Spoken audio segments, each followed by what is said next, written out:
ভারতীয় টেলিভিশনের জনপ্রিয় ধারাবাহিক সিআইডি।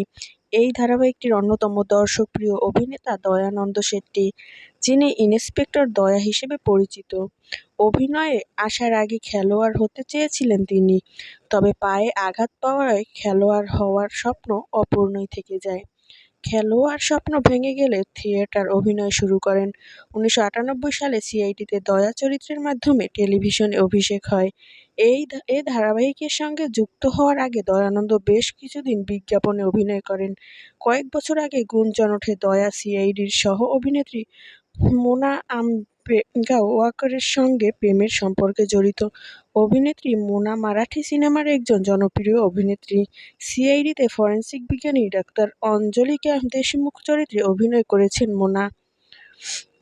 সহ-অভিনেত্রী মোনা আম্বেগাওকরের সঙ্গে তার প্রেমের গুঞ্জনে সরগরম হয়েছিল বিনোদন জগৎ।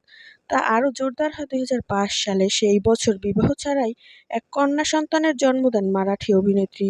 সে সময় এক সাক্ষাৎকারে অভিনেত্রী বলেছিলেন, "হ্যাঁ, আমার একটি কন্যা সন্তান আছে, কিন্তু আমি তার বাবার পরিচয় ততক্ষণ জানাব না, যতক্ষণ না তিনি নিজে পৃথিবীর সামনে তা স্বীকার করে।"